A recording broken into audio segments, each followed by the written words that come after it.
We've been characterizing the features of deductive arguments, and we've noted that good deductive arguments possess validity. But what is validity, and how can we detect it? There's a simple, common sense test for validity. First, assume that the premises are true, regardless of what they assert or how ridiculous they may appear.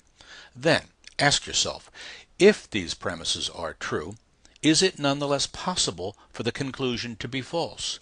That is, could the premises be true and the conclusion false at the same time? If so, the argument is invalid. Take this argument. Next summer there will be some 100-degree days in Brooklyn. After all, according to Brooklyn's records for the last century, summers have included some 100-degree days. What's the conclusion of the argument? The first sentence, next summer there will be some 100-degree days in Brooklyn. Is this really entailed by the premise? No. It's possible for the premise to be true and the conclusion to be false at the same time. The situation is similar with this argument. Take a look at it. Yves is a Parisian and speaks French. The same is true of Odette, Mathilde, Marie, Maurice, Gilles, Pierre, Jacques, and Jean-Louis. So, all Parisians speak French.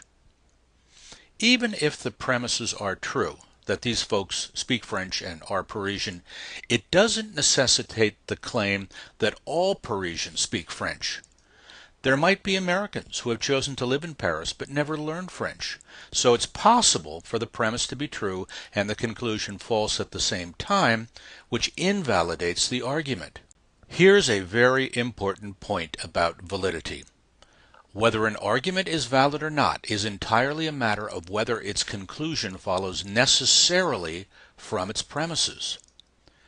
It doesn't matter whether in fact the premises or conclusion are true. What matters is whether the information given in the premises leads necessarily to the conclusion. If it doesn't, the argument is invalid.